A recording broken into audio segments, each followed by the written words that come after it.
Ya estás grabando.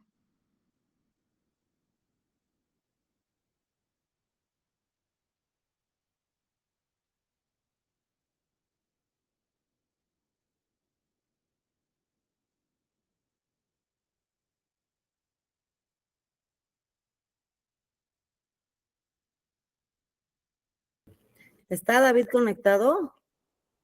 No, No, se ha de haber salido. pero yo ahorita que le estoy dando que quiero compartir, sí me da opciones. Sí, no, lo que no podía era grabar. No dejaba que a nadie grabar. Ah, ya, pero ya ahorita ya estás grabando, ¿eh? Ya. Ya nada más que entre David, yo creo que se salió por algo. Ok. ¿Le pueden mandar mensaje? Sí. Gracias. Ah, ya. Ah, Listo, David. Listo, ya se pudo. Ya está grabando. Muy bien. Pues ahora ya quité la presentación. A ver. Ahí está, ¿no? Ujú. Bueno, buenas tardes a todas, a todos. Vamos a hablar de las técnicas de monitoreo de aves, lo que habíamos estado tocando someramente anteriormente. Vamos a hacer esta plática, es muy técnica. Si tienen alguna pregunta, pues si quieren en el momento hacerla, y si no al terminar la presentación, pues la hacemos. Son conceptos, definiciones, traten de imaginar cómo es esto, pero pues no es que les vaya a hacer un examen, sino lo que quiero es que se familiaricen con el vocabulario que utilizamos, con los conceptos, con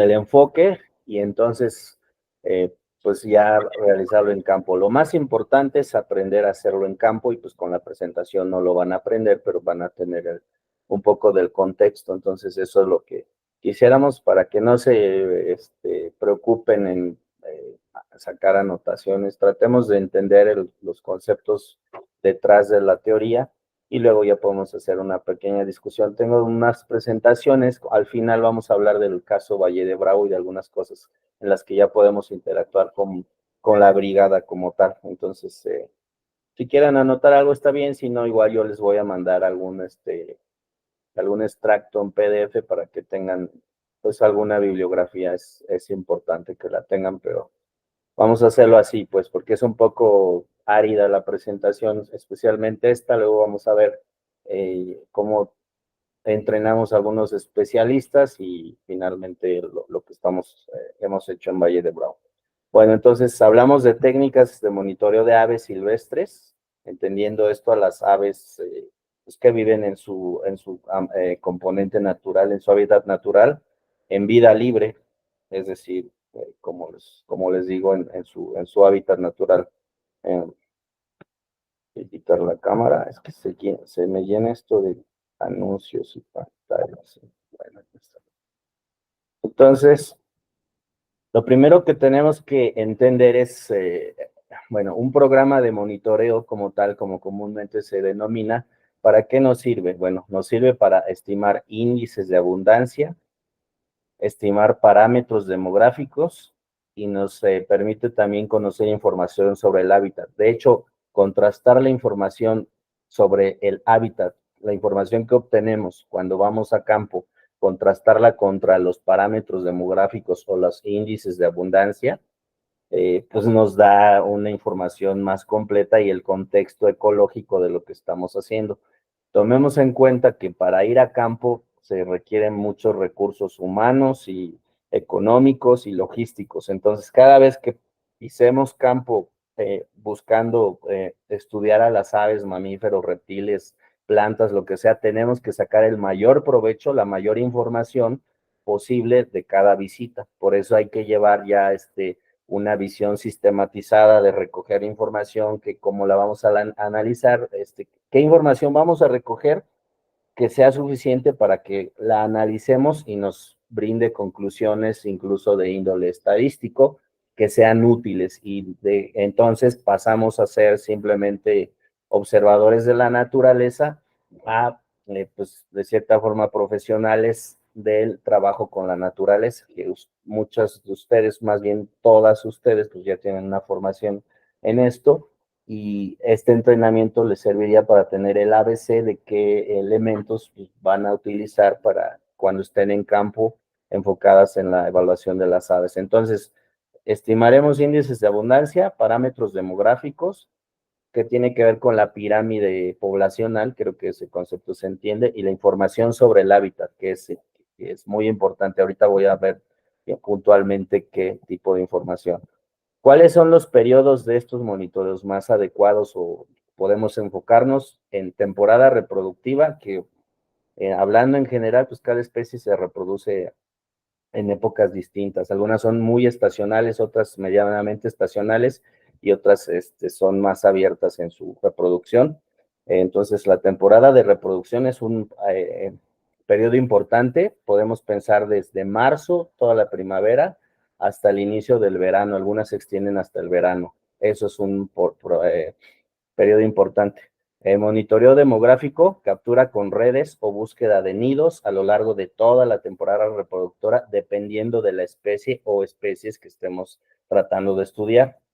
Y los conteos poblacionales se hacen a mitad de la época reproductiva, cuando las aves son más activas, emiten vocalizaciones o cantos, cuando decimos que las escuchamos cantar, es cuando es fácil o bueno, más fácil de poder identificarlas, cuando están en parejas y territorios bien establecidos. Por ejemplo, ahorita estoy haciendo un monitoreo de aves rapaces en el norte de México, en la Sierra Madre Occidental, en la parte de Sonora, Chihuahua, y ahorita hay especies de aves rapaces que están formando pareja y pues las ves en pareja. El resto del año nunca las ves en pareja. Depende de la especie, pues son muy territoriales y siempre los ves solitarios, ¿no? Pero en esta época, pues asumes que son parejas porque es la época de reproducción y aunque no hay dimorfismo sexual, diferencia en el plumaje por coloración, pues entendemos que una es macho y una es hembra y de ahí partimos para empezar a describir el comportamiento reproductivo, ¿no? Hasta finalmente localizar la zona de anidamiento, el nido, los huevos y los polluelos. Y ahí es donde tenemos éxito para poder reportar y hacer mediciones como los parámetros poblacionales y demás para entender qué está pasando con la población en ese espacio de territorio. Es muy importante que relacionemos el espacio de territorio donde estamos trabajando con las aves. Si me dicen, es que solo vi 5 aves o solo vimos la misma especie. Bueno, ¿en cuántas hectáreas, que es el métrica común, viste esas aves, no? Si estamos hablando de 1 hectárea, 10 hectáreas, 100 hectáreas, de ahí vienen los temas de densidad, de número de individuos por unidad de área, ¿no? Bueno, sí se están cambiando, ¿verdad? Sí, ven distinto. Ahora, monitoreo fuera de la temporada reproductiva. Esta época, las poblaciones suelen ser residentes y relativamente estables. Tomemos en cuenta que en las aves hay 2 tipos de aves. Bueno, entre tantas formas de clasificarlas, les quería dar una charla introductoria de lo que son las aves y los tags y todo, pero en realidad no la encontré y yo creo que ya les surge a ustedes saber más bien estos temas. Bueno, las aves pueden ser residentes que estén todo el año en ese sitio o migratorias, como ustedes conocen. Hay especies migratorias de aves. Algunas especies que son residentes también realizan migraciones altitudinales, es decir, en alguna parte del tiempo prefieren estar en la parte baja de la montaña y en otras partes las encuentras más comúnmente en las partes altas, como algunas especies de codornices, algunas especies de aves terrestres hacen esa migración altitudinal de forma normal. Ahora, con los efectos del cambio climático, estamos viendo que las especies se están rearreglando en los espacios, en los hábitats, se están ocupando nichos diferentes, incluso latitudes y altitudes diferentes, y eso es preocupante, ¿no? Porque se está cambiando todo el escenario muy rápido y algunas no van a ser capaces de adaptarse a las nuevas condiciones, pero están teniendo ese comportamiento de migrar por necesidad, por efecto del cambio climático, pero no me refiero a eso. Normalmente algunas especies de aves sufren o ejecutan migraciones altitudinales, de las partes bajas a las partes altas, dependiendo la época del año. Entonces, en los monitoreos fuera de la temporada reproductora, las aves pueden ser residentes, están relativamente estables, nos proporcionan buena información sobre índices de supervivencia y mortalidad, es decir, cuántos pollitos vemos, cuántos jóvenes vemos que se están integrando a la población. Las asociaciones con el hábitat están mejor definidas en este periodo. Vemos que usan algunos parches específicos del hábitat, donde eligen para sitios de reproducción, puede ser un árbol, un área. Eso es muy relevante en las aves. Entonces, si quitamos un árbol que cada año se utiliza para anidamiento, pues vamos a romper el ciclo de reproducción y le vamos a dar en la torre fuertemente a esa población que estamos estudiando de aves. Eso es mucho de lo que sucede en Monte Alto, que les estamos cambiando cada mes, o se le había estado cambiando el panorama de dónde anidar. Yo les proponía que teníamos que identificar primero los sitios de anidación de especies clave, y esos no tocarlos, no perros, protegerlos, demás, y así se va gradualmente haciendo un plan de trabajo hacia adelante, ¿no? Pero bueno, hay que tomar en cuenta estos puntos importantes. Las asociaciones con el hábitat están mejor definidas durante este periodo que durante la época reproductora, donde fuera de temporada de reproducción. Aunque les mencioné el tema de los árboles donde pueden anidar, no todas las especies de aves utilizan árboles para anidar, incluso muchas especies utilizan el sotobosque o el suelo para poner sus nidos, como las codornices. Entonces, romper con ese esquema de pensar árboles y nidos. No todas las aves anidan en árboles. Durante las épocas migratorias se pueden utilizar redes de captura. Esto de las redes de captura se necesita un entrenamiento constante y empezar a participar en cómo poner la red y demás, para que al final ustedes ya pudieran manipular un ave, porque es peligroso para las aves. Yo personalmente no utilizo, es la última técnica que utilizo cuando monitoreo aves, redes de captura, porque requiere de mucho trabajo.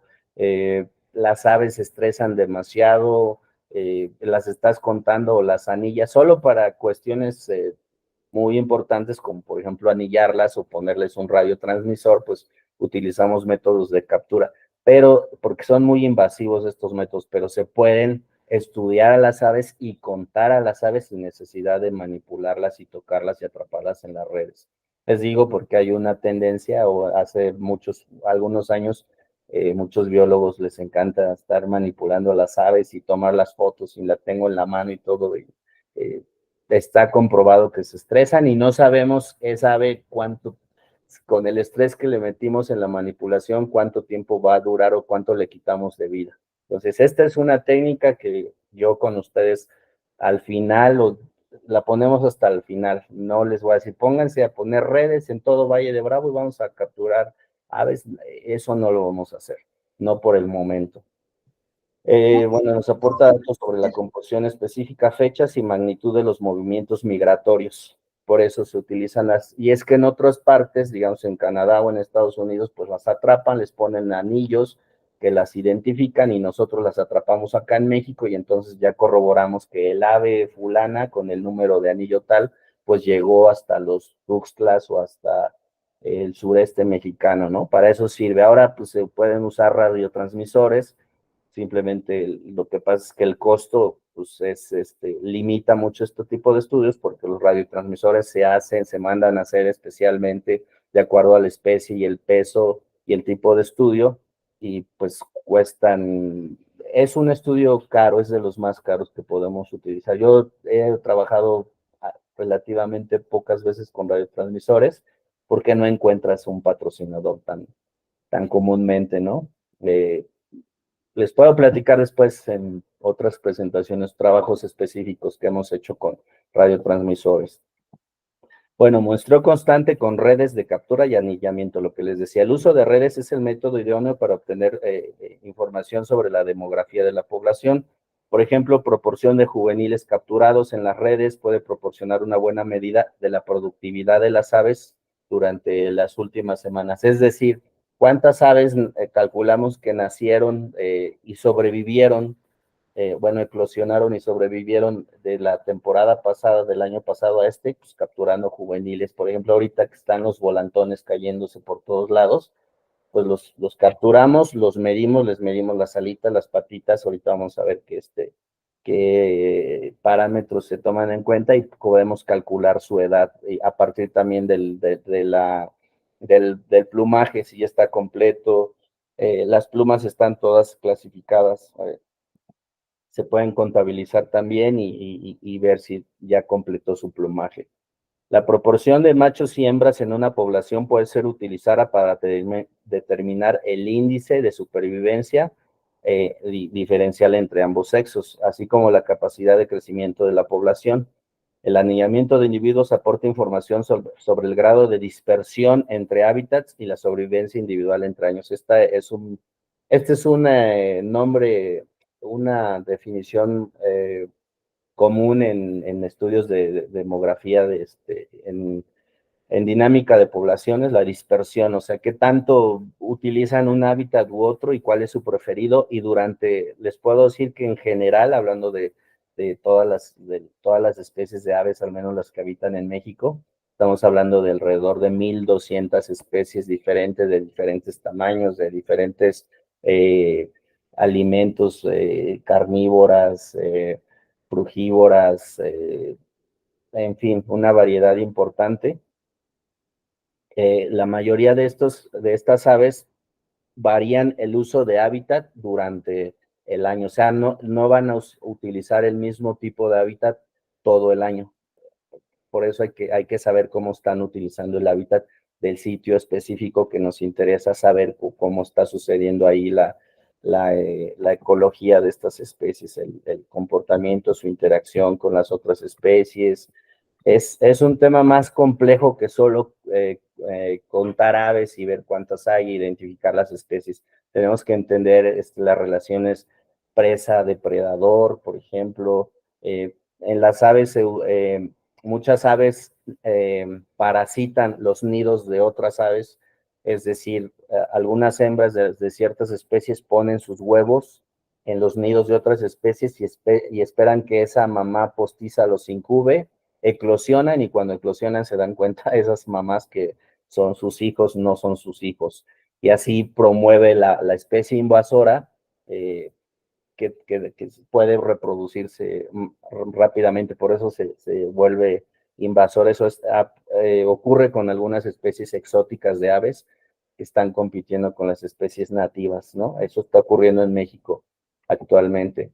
Los datos, muestreo y constante con redes de captura y anillamiento. Los datos obtenidos proporcionan un índice del tamaño y los cambios de la población adulta. La proporción de jóvenes nos permite medir la productividad de la población, es decir, cómo está creciendo la población, cómo se están adhiriendo nuevos integrantes a las poblaciones. Normalmente los parámetros básicos de una población pues, son los índices de mortalidad y natalidad, ¿no? En este caso, pues las aves no nacen como tal, eclosionan, y el contar aves jóvenes nos da una referencia del número de aves que eclosionaron el año pasado, la temporada pasada, o en mayo, junio, julio, y cuando ya las contamos en meses posteriores, pues ya son juveniles, que son los juveniles que nacieron ese año.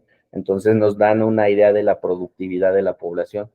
Eso nos da idea de la pirámide poblacional, si se están reproduciendo o cuáles no se están reproduciendo, cuáles se están reproduciendo más. Esos datos son muy relevantes para entender la dinámica poblacional, la interacción entre especies, si entendemos si hay más depredadores o más presas. Mayormente, pues hay más presas, más especies que son presas que especies de depredadores, ¿no? Pero tenemos que irnos nosotros pues, entendiendo todo ese tejido entre especies, cómo están relacionadas, y dependiendo del número de aves, pues podemos entender si hay suficientes presas. Ahora les decía que en esta región que estoy haciendo este estudio de aves rapaces, estoy viendo que están depredando reptiles pequeños, ni siquiera serpientes. Entonces, aves grandes como una aguililla de cola roja, comiéndose una lagartija, pues es algo que no checa muy bien. Entonces, estamos suponiendo que el efecto del calor ha afectado a las poblaciones de reptiles, la falta de alimento, la falta de agua, y hay una lucha por las pocas presas que quedan. Ya afortunadamente las lluvias han llegado y se se modifican muchas cosas en la naturaleza cuando empiezan las lluvias y las cadenas alimenticias también. Todo empieza a tomar otra vez su lugar. Eso les quería preguntar, cómo van las lluvias en Valle, pero ahorita me cuentan. Selección de sitios. La mejor ubicación para una serie de redes de captura es el límite entre dos tipos de hábitat. Por ejemplo, el lindero entre un bosque y un pastizal, la línea divisoria entre dos tipos de bosque, una zona de arbustos en el interior de un bosque, el borde de un estanque, la ribera de un río. Cuando me preguntan, ¿dónde establezco los transectos o dónde sería mejor caminar? Bueno, hay que incluir todos los tipos de asociaciones de hábitat, pero donde vas a tener normalmente mayor éxito es en donde está esta línea divisoria de dos hábitats claros, por ejemplo, donde termina el pastizal y empieza un cuerpo de agua, o siempre los cuerpos de agua pueden influir positivamente en la presencia de fauna silvestre en general, ¿no? Entonces, ahí podemos ver, por ejemplo, aves acuáticas, subacuáticas. Siempre es importante incluir los sitios, los cuerpos de agua dentro de nuestra zona de estudio como sitios especiales. Por ejemplo, en esta zona que estoy haciendo, pues me ha tocado, hace 3 años vi un águila pescadora. Y yo dije, bueno, tal vez salió de su rumbo y pues fue solamente un avistamiento ocasional. El año siguiente veo una pareja y el año siguiente ya veo un nido, encuentro un nido en un cuerpo de agua y veo pues ya toda la ecología, cómo están, la dinámica, cómo están cazando y cómo tienen el nido, y veo que tiene pollos y es exitoso. Entonces ya de plano esa especie está establecida en esa área y tiene que ver los cuerpos de agua que se mantienen persistentes durante todo el año y que le ofrecen una fuente de alimentación a estas águilas pescadoras, ¿no? Y pues nunca se había documentado eso. Es una zona, pues es la sierra, estamos hablando de 1200 a 1800 hasta 2000 metros sobre el nivel del mar. Cuando les digo Sonora, se imaginan siempre el desierto, y no, pues Sonora tiene una parte muy importante de la Sierra Madre Occidental, es bosque de coníferas, de pino encino, como lo que tenemos en Valle, pero pues sin gente, sin personas. Entonces hay una diversidad importante de fauna silvestre, y las aves rapaces hay muchas especies que en otros lados no ves, o no ves en el mismo nicho, en el mismo espacio conviviendo, y hay una dinámica poblacional muy interesante. Hay mucho que estudiar, mucho que ver, mucho que reportar, y hay que estar muy atento, y pues esos sitios te vuelven a ti como especialista en estar.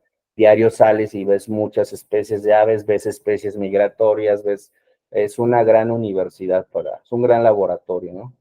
Entonces, el límite entre dos tipos de hábitat, muy importante que lo tengan en la mente.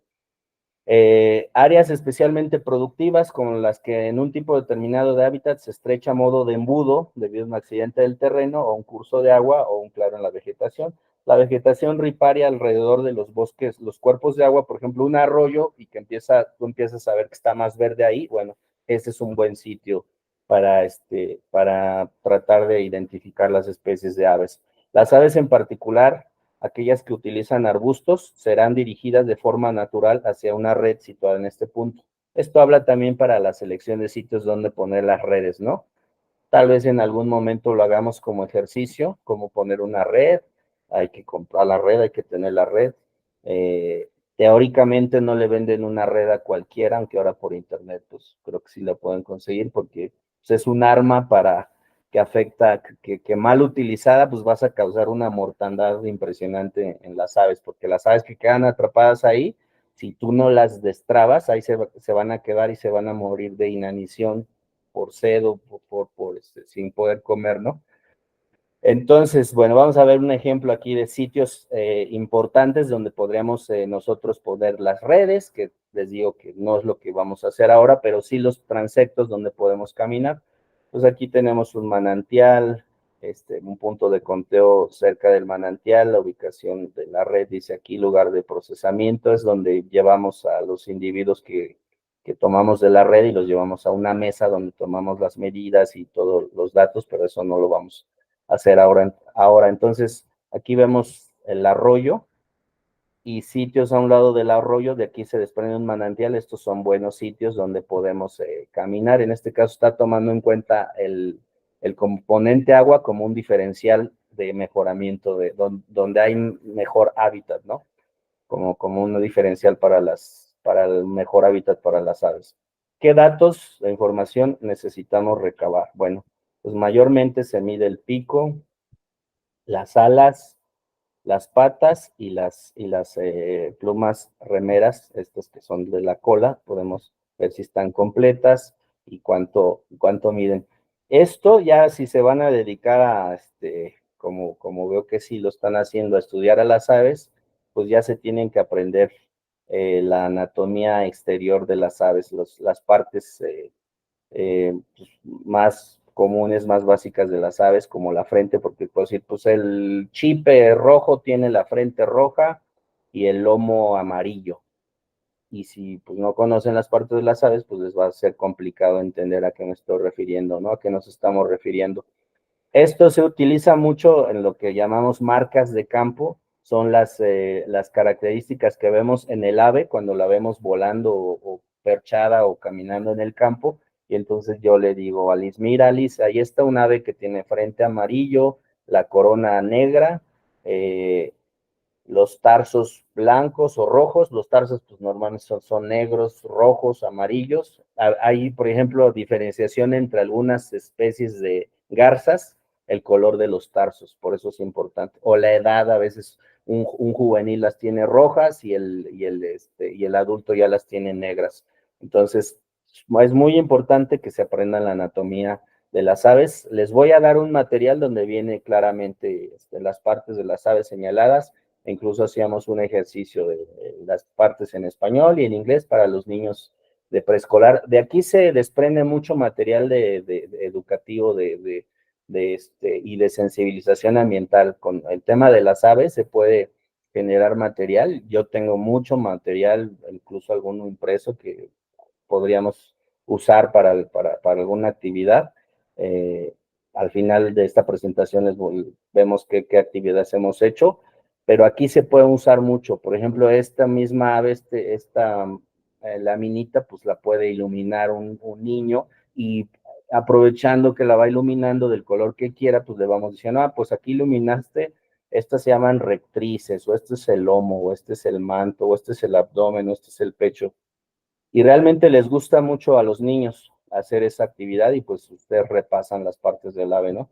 Aquí es lo que les decía, el esquema la voy a hacer más grande, a ver si no se sale de la pantalla, si la pueden ver. Pues hablamos de las plumas cobertoras, es un nombre que se les da a estas, cobertoras secundarias, primarias, el álula, estas son de las que más vamos a contar para saber la edad de las aves. Depende la especie de ave, pues ya hay alguna información específica que te dice, la codorniz de Gambel de 1 año tiene las terciarias, así, tiene tantas terciarias, o las terciarias ya son negras o son blancas. Entonces, bueno, esto es que se vayan familiarizando con estos términos. Esto realmente es más complicado, y pues solamente con la especialización y la práctica y la práctica y la práctica y los años lo van a hacer ya de forma más hábil. Por ejemplo, pues podemos ver como el desgaste de las alas. Si ustedes me dan un ave rapaz, yo te puedo decir, pues mira, esta ya tiene desgastadas estas plumas, entonces pensamos que ya es una ave adulta, madura, pero ya perdió estas plumas. O te puedo decir, este es un juvenil, apenas está completando las terciarias y se ven completitas. Incluso puedo saber que alguien, aves en cautiverio, te puedo decir si las trata bien o las trata mal, si las cuida o no las cuida, cómo están de alimentación. Todo se puede saber a través de las plumas. Y bueno, ahora pues incluso se pueden sexar. Ahora utilizamos las plumas, lo que conocen comúnmente como el cañón, para obtener ADN y hacer estudios demográficos sin necesidad de capturar tantas aves o de estar poniendo redes. podemos a través del ADN pues, saber incluso o sea, qué alelos comparten, cuál es la riqueza genética de esa especie y cuál es en un modelo de metapoblaciones, que no es más que varias poblaciones que se comunican entre sí, que tienen flujo genético, que se cruzan entre ellas, cuál es la población que da origen a las demás, por, sabiendo cuál es la que tiene todos los alelos que comparte que son comunes para el resto de la población, ¿no? Hay cosas muy interesantes que ya se pueden hacer ahora a nivel de biología molecular y esa rama de la biología le llamamos biología molecular. O sea, la ecología molecular, perdón, la biología molecular al servicio de la ecología de la fauna silvestre, la ecología molecular. Es una rama de las que más me apasionan. Podemos ver ejemplos, tengo ahí algunos ejemplos, algunas presentaciones de eso, pero todo eso lo hacemos con las plumas. Entonces las plumas son muy importantes, las plumas nos pueden dar un rastro de un ave así cuando usted se puede encontrar un montón de plumas de alguna especie y se dan cuenta que podemos asumir si fue un depredador, incluso una misma ave depredadora a la que se la cazó y la dejó desplumada ahí, o un mapache, o un pequeño mamífero, un mamífero mediano. Las plumas nos dan mucha información de las aves, las plumas que seguramente ya se han encontrado en campo y se han preguntado, oye, ¿esta de qué especie es? Bueno, pues vamos a irnos familiarizando cada vez más, pero eso solo sucede en prácticas de campo. Aquí va a ser difícil que lo aprendan en una presentación. Así es como se pueden manipular las aves. ¿Sí, sí se ve esta imagen? Por favor, alguien que me diga, porque yo estoy más viendo la pantalla de la presentación. Es como Sí. que tiene mucho zoom y no se alcanza a ver todo. Eso era lo que quería que me dijeran. Lo voy a hacer entonces más pequeño, porque yo la veo muy bien, hasta más chiquita. Gracias. Ahí está, ahí está. Ahí está. Entonces, sí ven la forma de manipular con estos dos dedos sosteniendo la cabeza. Bueno, esto es un caso ideal porque no todas las aves miden lo mismo, es todo un rollo. Eso no hagan mucho caso en la lámina, eso hasta que lo tengamos. Y les digo, yo no soy fan de manipular a las aves. Cada vez las técnicas, por ejemplo, estas de biología molecular y demás, te permiten con las plumas hacer muchas cosas sin necesidad de que tengas ahí el ejemplar. Si vemos que están choqueadas todas las poblaciones, lo que menos queremos es manipular a las aves que son hiper estresables, se van a morir, el metabolismo tienen muy alto, el corazón casi se les sale del pecho cuando tú la manipulas, entonces no soy fan de hacerlo y no es fácil manipularlas correctamente, entonces no me gusta. Estamos hablando de aves silvestres que estaban hace unos minutos o segundos volando de un árbol a otro y que de repente caen en tu red y tú ya tienes en tus manos, imagínense. Si con las aves de origen silvestre que criamos en cautiverio con algún fin justificado, pues igual son muy estresables y se pueden morir muy fácilmente, imagínense un ave que es 100% silvestre, es como un martirio estar haciendo esto. Esto se los digo con pues, mi experiencia de años trabajando con aves. Cualquier otra persona les va a decir, no, pues aprende a manipularlas y no son enchiladas ni panes. No, esto es lo último que queremos, ser invasivos con las aves. Pero bueno, cuando se tiene que hacer, pues se tiene que hacer bien y esa es la forma en que se manipula un ave y cómo se mide ahí estas reglitas que se me ahorita el nombre que usan mucho para hacer los planos. Tiene un nombre, se me olvida. Bueno, tenemos todo ese material para usarlo con las aves y se busca obtener la longitud alar y la longitud de ala aplanada. O sea, aplanamos y vemos cuál es su longitud. A mí me gusta, pues, evidentemente tomar muchas fotografías cuando haces este movimiento y cuando ya soltaste al ave, a veces algo no lo tienes bien, pues con la fotografía te puedes dar una idea de la información que te faltó. Otro tema muy importante respecto a la evaluación de las poblaciones de aves es la búsqueda de nidos, la identificación de nidos. Esto nos da un parámetro de su éxito reproductivo y bueno, de si una especie está presente o no. Los nidos los pueden abandonar cada temporada y hacer uno nuevo. Algunos tienen una característica que se llama fidelidad al sitio de anidamiento. A veces es solo al sitio y el nido lo construyen a un lado. Entonces puedes ver tu nido viejo y un nido nuevo activo, dependiendo de la época del año, pues vas a decir, ese nido probablemente lo utilizó en esta temporada, pero pues ya no es época de anidamiento, ya está inactivo. Eso es como se menciona, activo o inactivo, un nido viejo o un nido de la temporada actual. Entonces, dice aquí, la medida más directa del éxito de nidificación de las aves terrestres en hábitats específicos. Con esto aseguramos que están anidando, si encontramos los nidos. La identificación de características del hábitat relacionadas con el éxito de nidificación aumenta nuestros conocimientos sobre la coexistencia de especies en hábitats determinados. En otras palabras, sabemos dónde anida el pájaro carpintero, qué tipo de hábitat prefiere el petirrojo, el colibrí pico ancho. Vamos entendiendo cuando ustedes ya se paran en un ecosistema y van pensando en aves, ya van viendo, pues este es territorio del águila, del aguililla cola roja, pues este territorio es preferido por el cernícalo americano, pues, entonces imagínense, ya es la conexión del conocimiento de las especies, o sea, de saber cómo la forma de la especie, de su comportamiento ecológico, biológico, y de su interacción con el resto de las especies de aves, de mamíferos, de las que pueden ser depredadas, cómo se protegen de que sus nidos no sean depredados por ciertos mamíferos. Entonces ya se vuelve todo el contexto completo. Es como si vieran en tercera dimensión la naturaleza. Cuando van caminando ya no la van a ver igual.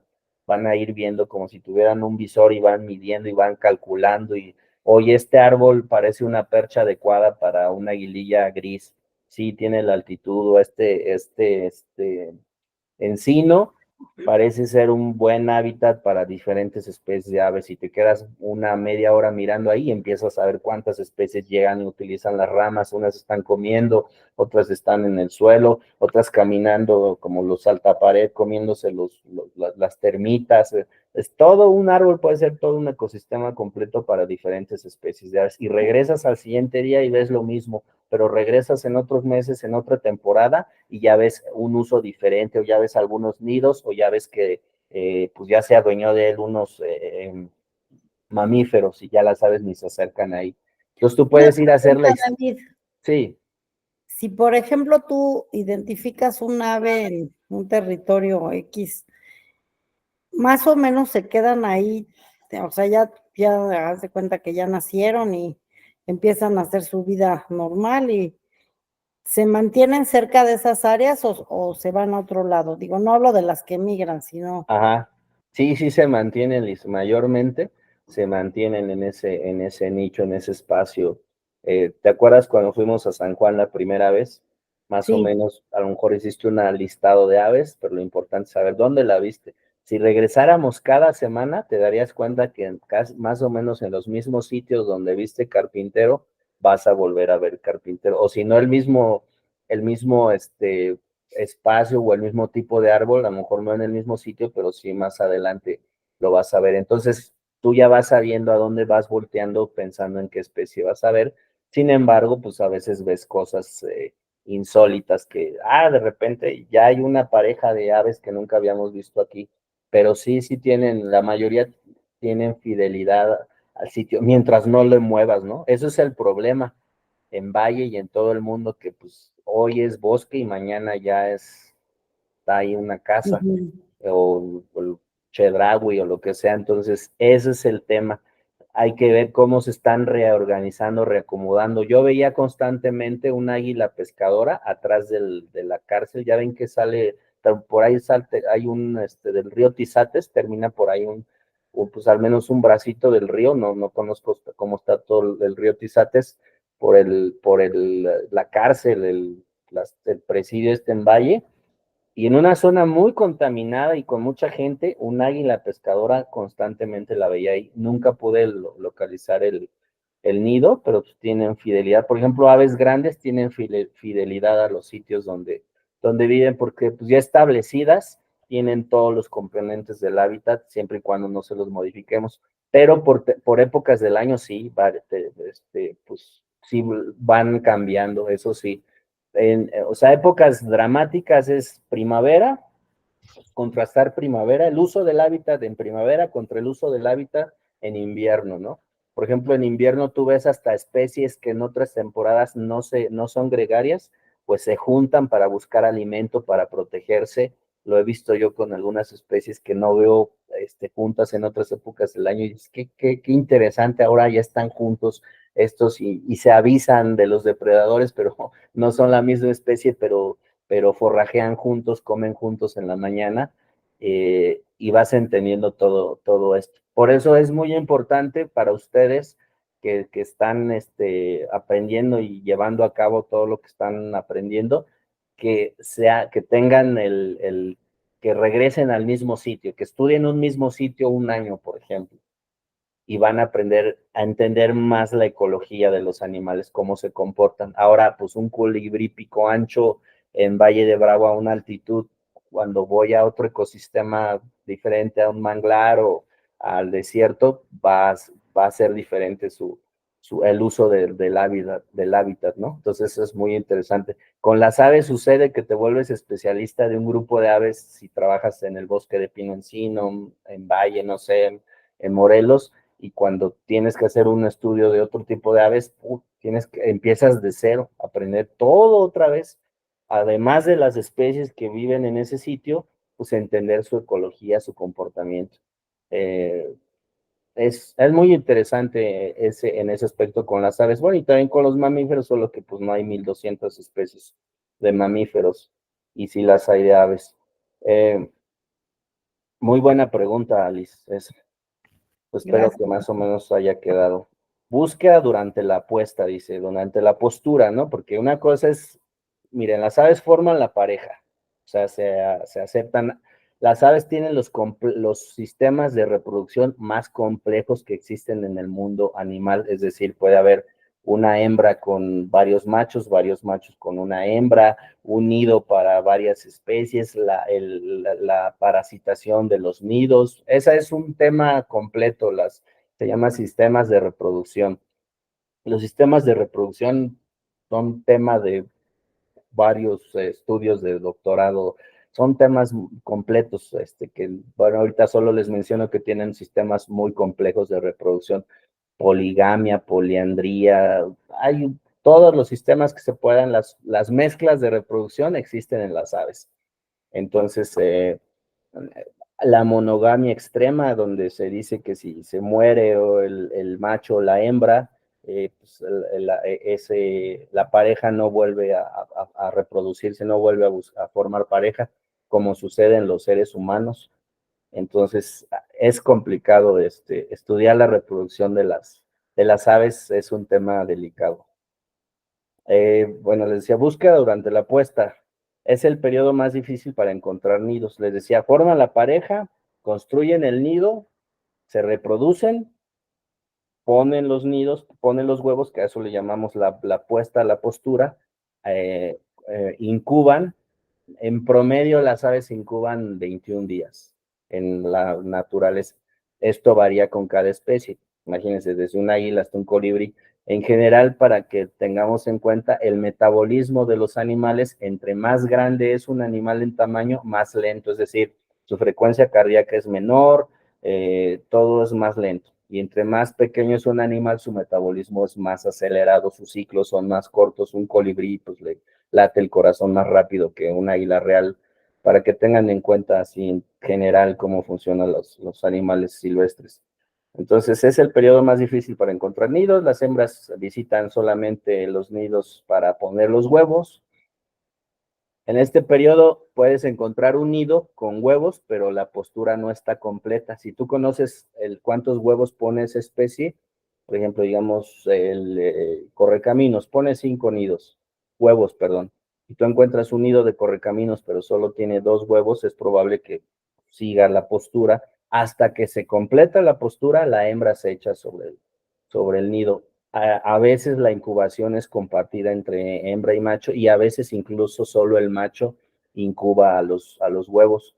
Esto depende de la especie y depende de las necesidades de la pareja y demás. Me han tocado ver cosas inverosímiles, cómo las aves te alejan del nido, con estrategias se hacen las heridas, incluso son capaces de de soltar plumas para que te hagan pensar que están heridas y que las sigas. No, una cantidad, una complejidad en los sistemas de reproducción de las aves muy interesante. Bueno, busca durante la incubación. Precauciones, este está bueno. Las llamadas de alarma y comportamiento que indiquen estrés, o sea, nosotros estamos buscando nidos y estamos muy a gusto tomando fotos y todo. Ojo si sucede esto. Las llamadas de alarma y comportamiento que indiquen estrés de las aves deben evitarse o minimizarse y nunca se debe proseguir durante más de 5 minutos cuando vemos que esto está sucediendo. Nunca acercarse al nido cuando algún depredador potencial se encuentre en el área. Mantener al mínimo la perturbación del área alrededor del nido. Si empezamos a pisar el pasto como queremos y a meter el machete, ese sitio va a ser abandonado por las aves. Si no inmediatamente, el siguiente año ya no lo van a utilizar o van a reponer el nido en otro lado y van a abandonar esos huevos o vamos a alterar de forma dramática su comportamiento reproductivo y pues si lo estamos estudiando es porque nos interesa conservarlas. Entonces, es muy delicado, es muy importante que sigamos estas reglas de oro. Inspeccionar el nido a distancia utilizando binoculares o trepando a un lugar elevado. Yo tengo algunas fotos de algunos nidos, huevos y después ya los pollos eclosionados, nacidos de aves rapaces y luego irlos viendo cómo van creciendo y cómo los van alimentando, pero siempre a una distancia considerable, ¿no? De más de 100 metros. Para eso utilizamos los binoculares, las cámaras con objetivos de 300 metros, demás. Pero el principiante siempre se emociona y quiere acercarse y que ahí es donde tenemos que controlar, que los nidos no se perturben, porque pues, es lo que lo estudiamos, pero no lo queremos perturbar. Utilizar una ruta diferente cada vez que se visite un nido, senderos rápidos, silenciosos y que eviten al máximo la degradación del hábitat. Examinar el nido y continuar caminando en la misma dirección, no volver por el mismo camino. Visitar también otros arbustos a lo largo del camino, como si hubiéramos encontrado otros nidos. Examinar los nidos con rapidez, dice, o manipular los pollos, yo no les recomiendo eso. Nunca anotar la información junto al nido, que te sientes ahí a un lado del nido y estés tomando nota, no. Tomas foto, ves algo y vámonos. Ya lejos del nido, pues ya puedes anotar todo lo que viste. Evitar el olor humano en la proximidad del nido, aunque se dice que la mayoría de las aves son anosmáticas, que no perciben los olores, bueno, pues es buena idea no dejar ningún tipo de rastro de nuestra presencia. Método de conteo por puntos, la mejor hora en latitudes. Bueno, ya estas son algunas técnicas puntuales de métodos de conteo. Tengo una muy ligerita de métodos de conteo que si quieren les comparto, no sé cómo estamos de tiempo o nos vamos ya a la de pues del trabajo o sinergia que podemos hacer con las aves, porque cuando me presenté les dije de algunas cosas que los grupos de trabajo a los que pertenezco habíamos hecho en Valle y me dijeron todos ustedes, pues nunca supimos que hicieron el evento de la reunión del programa de aves urbanas, bla, bla, bla. Entonces, sí me interesa que sepamos todos como grupo de trabajo qué podemos hacer respecto con las aves. Pues son las Sí, 6. porfa. Ustedes díganme, o si ya le cortamos aquí, ya pues le cortamos. No, creo que todavía no. Yo tengo unas preguntas. Sí, adelante. Sí. Sí, David, hablabas de que los árboles, las aves regresan algunas veces al mismo árbol. El árbol puede estar seco y entonces hay que dejarlo. Fíjate que a los árboles secos no les hacen el feo, las aves lo siguen utilizando para muchas cosas, ¿no? Si es un árbol que les proveía pues, alimento, pues obviamente ya no lo van a usar así, pero simplemente como percha, por ejemplo, para un ave rapaz, para percharse ahí y poder seguir cazando, si la posición es estratégica, la altura es estratégica, lo va a seguir usando. De hecho, una técnica que le propuse yo a la nueva administración nosotros, a la nueva administración de Probosque, tuvimos ahí algunas pláticas, es una técnica de perchas artificiales, otra vez poniendo de ejemplo el caso de Monte Alto, donde por la siempre presencia, o sea, un vuelo de un ave de otra área a esa percha artificial y defeca en esa excreta, en esa área, el contenido de semillas que ya van listas para germinar, que deposita abajo de donde ya se quemó, donde ya se peló, hay estudios, varios estudios que muestran cómo se vuelve otra vez rico el ecosistema. Es como una forma de reforestar el sotobosque de forma natural, porque lo hacen las aves, no lo hacemos nosotros con nuestra visión cuadrada o simplista, ¿no? Lo hacen las aves, y entonces yo le proponía ahí a Alejandra, oye, vamos a hacer esto, ¿quieres hacerlo? Vamos a medirlo en Monte Alto, vamos a sacar un montón de mediciones, metemos a los muchachos del tecnológico, hasta bla, bla, bla, y me dijeron que sí les interesaba, pero nomás no me dijeron cuándo, ni pues hay que meterle también billetes, ¿verdad? Ya. ¿Cuánto tiempo es bueno monitorear para hacer un buen monitoreo?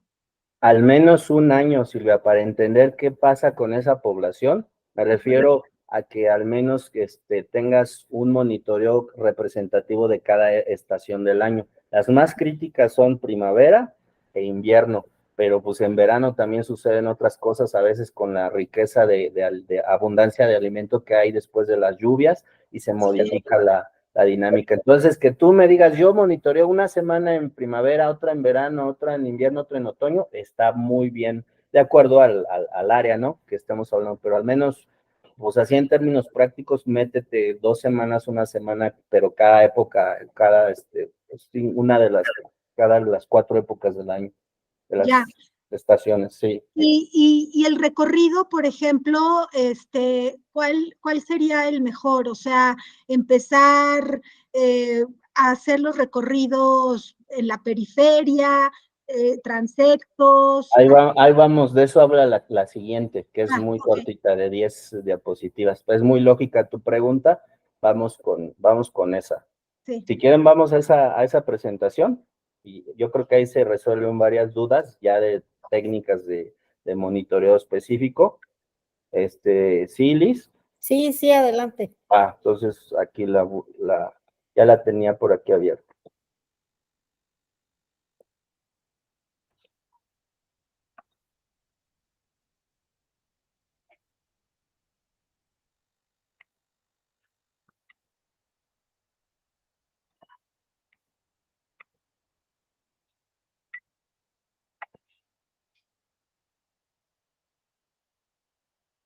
Ahí está, ¿no?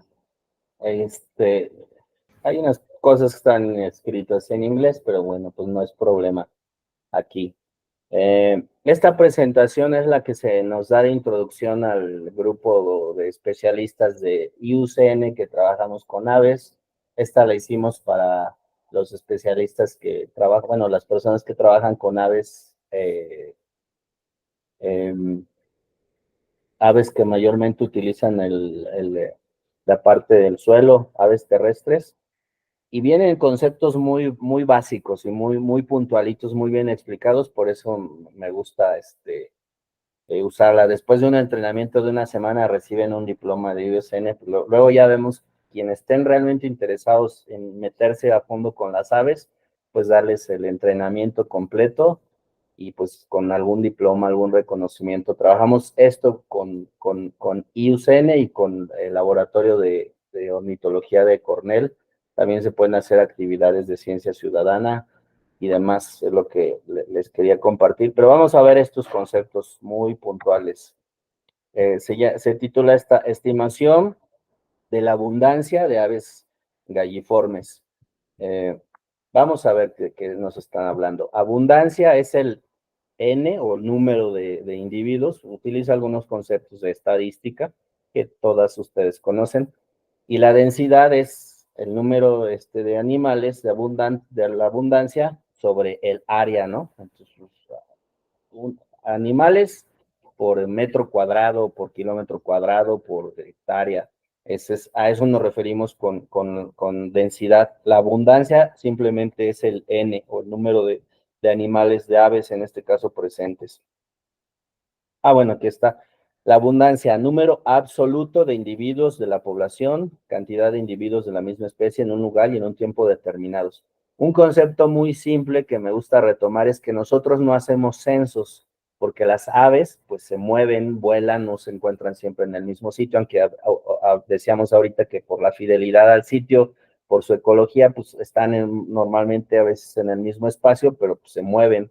A veces la puedes contar o a veces puedes replicarla en el conteo, la puedes contar 2 o 3 veces a la misma ave o más. Ahorita vamos a ver cómo evitar eso. A diferencia de que si fueran árboles, ¿no? Entonces, un ingeniero forestal te habla de censos. Acá pues no hay censos. Son estimaciones que nos dan a través de herramientas estadísticas, nos dice, bueno, si viste 10, en realidad ahí había 100. Dejaste de ver 90. Ahorita vamos a ver unas técnicas que utilizamos comúnmente para eso. Y la densidad es el número de individuos por unidad de espacio. Así tan simple. Entonces hablamos de abundancia y de densidad. Normalmente, pues tú reportas densidad. Aquí viene lo que preguntaba Silvia. ¿Cuáles son las técnicas puntuales? Bueno, esta es una de ellas. Hay 3. Puede ser transecto en franja. Aquí vemos claramente a qué se refiere. Aquí estamos nosotros como observadores de aves.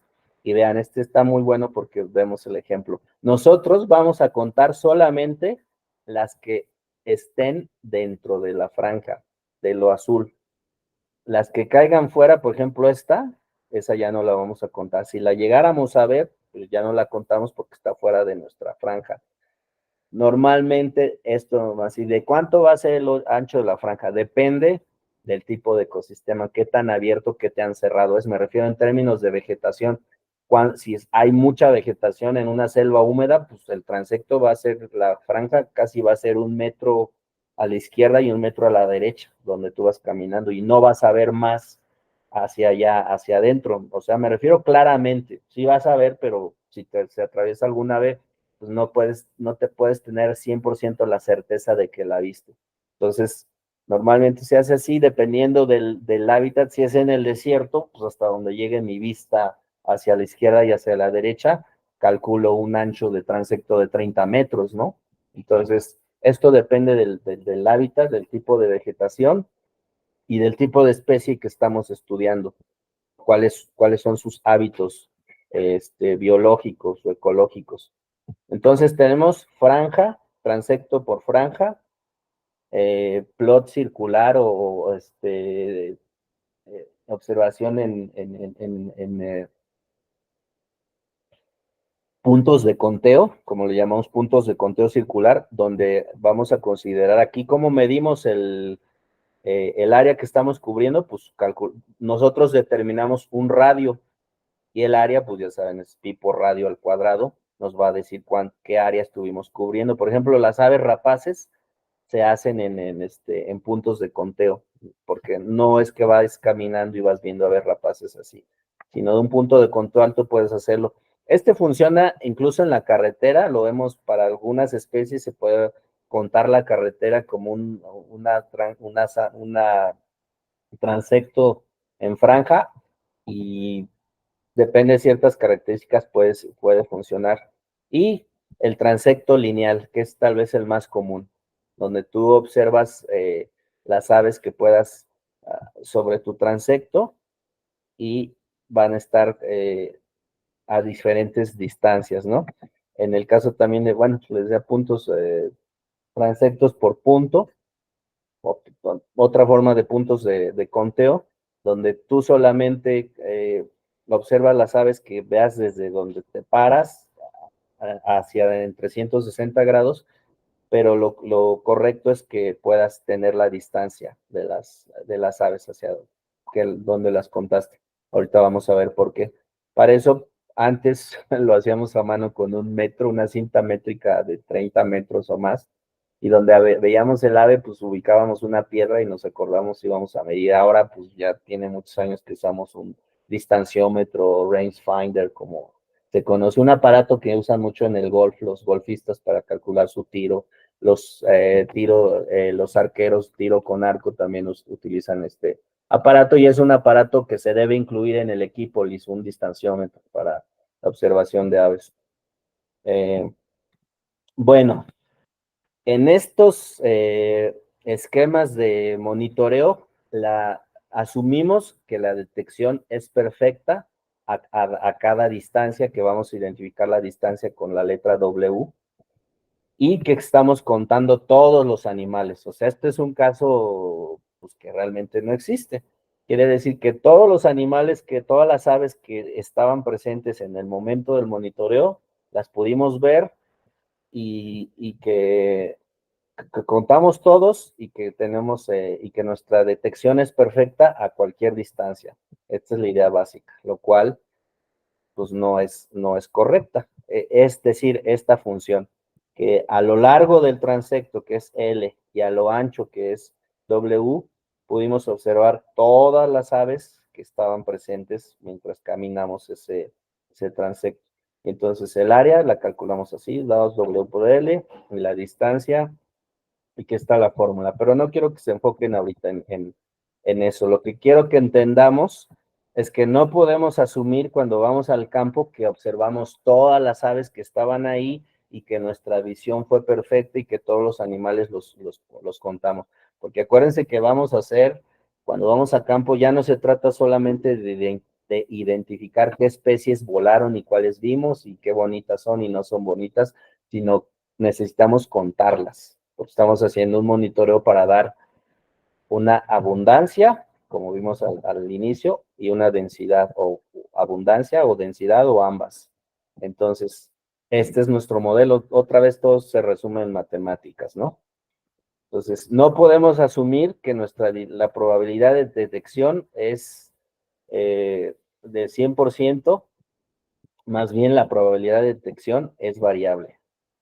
Tenemos una detección imperfecta o dice imperfect detection, o sea, estamos viendo solamente este ancho o en algunas partes donde el hábitat es abierto, aquí sí estamos observando completamente, pero en el hábitat cerrado no observamos todas las aves y volvemos otra vez al hábitat abierto donde sí observamos a las aves. Me van a decir, bueno, pues solamente vamos a hábitats abiertos. No siempre hay solo hábitats abiertos y además a veces nos interesa el tipo de especie que estamos estudiando, prefiere a vivir en hábitats cerrados. Entonces ahí sí se complica la cosa, ¿verdad?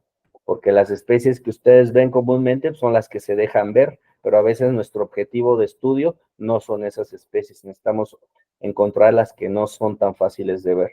Entonces el modelo de detección tiene que ver con la distancia a la que las aves se encuentran referente a nuestro transecto lineal o de franja o de círculo. La distancia lo es todo. El modelo de detección, o sea, lo que estamos midiendo realmente es la probabilidad de detección que tenemos en el campo. Entonces, la detección varía en función de la distancia del ave hacia nosotros. ¿Qué pasa? Dice más elaboradamente. Observamos un número C de animales a distintas distancias perpendiculares al transecto.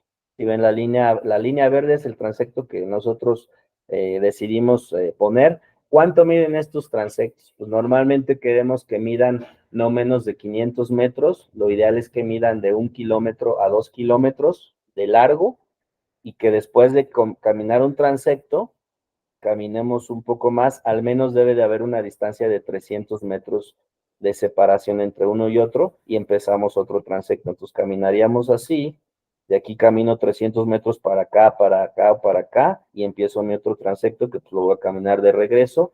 En un día ideal, pues yo camino, por ejemplo, 10 transectos. Esto tiene mucho que ver con el área, no, 10 transectos. Tengo el estudio quien estuvo en el tema de Monte Alto, cuando presentamos los avances de los estudios de aves. Si quieren, luego vemos ese caso. Les voy a mostrar dónde establecimos los transectos y cuántos caminábamos. Por ahí se podía caminar mucho, 400 hectáreas, pues no es tanto, pues. Entonces depende cómo los pone los transectos, también la logística de cómo los vas recorriendo, pero no los vas a poner en base a que sea más fácil recorrerlos, sino hay otros criterios más importantes. Ahorita vamos a ver cuáles son. Entonces estamos Dependemos de la distancia a la que las aves se nos presentan, qué tan detectables o indetectables son para nuestro modelo, y entonces qué tan creíble es nuestro estudio. A eso se refiere esta presentación. Bueno, en esto quiere decir, en esta función, que estas aves, lo de amarillo, fueron las que detectamos. Pero ¿qué creen? Todas las que están fuera, no las vimos. Entonces necesitamos aplicar un método y una corrección a esto.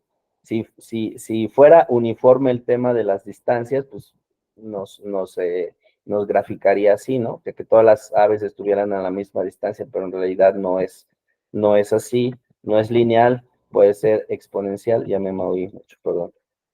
No es lineal, no es uniforme, puede ser exponencial, puede ser medio normal, que es lo que aspiramos en términos de estadísticos, una parte normal, exponencial, medio normal, o esta, que el hazard que se refiere a que en un punto determinado, dice, se define como el riesgo instantáneo de que un evento de interés ocurra en un espacio de tiempo muy estrecho. Esas son realmente lo que sucede en la realidad. Podemos tener un tipo de avistamiento exponencial, medio normal, hazard, y lo que necesitamos para corregir eso es conocer la distancia perpendicular a nuestro transecto. O sea, nosotros observamos el ave así. Esto es como se nos va a presentar en la naturaleza, ¿no? Vamos caminando, pero el ave no se nos presenta perpendicular a nosotros. Normalmente la vemos hacia adelante. Entonces, con el distanciómetro podemos calcular la distancia, el ángulo, y después calcular con esos datos la distancia perpendicular a nuestro transecto, y eso alimenta un modelo estadístico que nos dice, si tú viste 10 gallinas de monte, dejaste de ver 80. Entonces realmente en un área de 200 hectáreas hay una densidad de 80, bueno, hay una abundancia de 80 gallinas de monte. Eso es el ideal a lo que queremos llegar cuando hacemos un estudio de abundancia y de densidad de aves. Lo que pueden entender que ya no es tan sencillo, tiene una complicación mayor.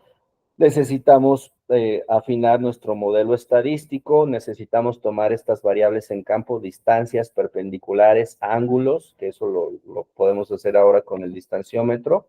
Luego lo podemos hacer en una muestra en campo, cómo hacerlo. Y esto nos lleva a la pregunta que me hacían ustedes. ¿Cuál es el esfuerzo de muestreo que necesitamos? Necesitamos suficientes observaciones, que se conocen como detecciones, para construir un modelo robusto que nos quite de dudas de realmente lo que vimos y lo que dejamos de ver. La regla del tonto, siempre en estadística, estamos 30% de monitorear el 30% del territorio, o en este caso necesitamos un número mayor a 30 detecciones, al menos 30 avistamientos para poder utilizar un modelo, en este caso se llama Distance Sampling, el software, para poder saber cuántas aves dejamos de detectar, midiendo los ángulos y distancias de las aves que sí detectamos. Dice, el esfuerzo de muestreo puede aumentar, se incrementa o podemos incrementar el largo del transecto, o podemos replicar las veces que visitemos esos transectos.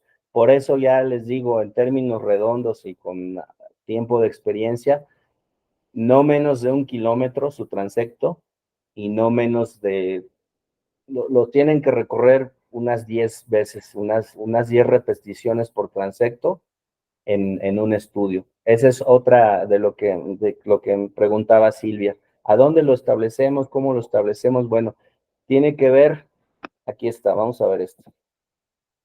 Podemos hacer un tipo de muestreo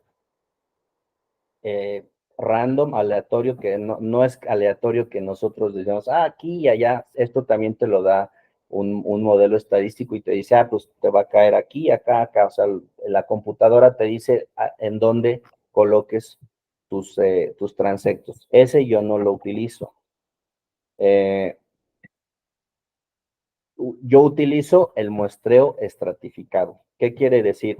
Imagínense que este es el área de San Juan Atezcapan. Esta parte, la que se ve más grande, es bosque de pino encino. En esta parte solo hay bosque de pino. En esta parte solo hay bosque de encino y en esta parte hay vegetación riparia, porque por aquí va el arroyo. Es otro tipo de vegetación. Lo que yo hago es, si tenemos esta unidad, bueno, le corresponden 1, 2, 3, 4, 5, 6, 7, 8, 9 transectos. Si ven que son de distintos largos, para que puedan caber dentro del tipo de vegetación diferente. Entonces le corresponden, aquí que cayeron 2, acá 4 y acá 1.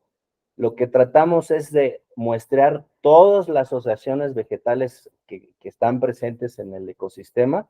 Por eso debemos primero conocer todo el predio y decir, bueno, aquí identificamos pastizal, selva media, selva baja caducifolia, la transición de los dos, todas las asociaciones vegetales e incluirlas en nuestros samples. Eso es lo que yo les recomiendo, hacer un muestreo estratificado. Siempre hagan un muestreo estratificado para que entonces podamos tener muestras de los diferentes tipos de hábitat y de las aves, de las que usan este hábitat, de las que usan este hábitat, de las que usan este hábitat, de las que usan este hábitat. Si no, va a quedar muy sesgado su estudio.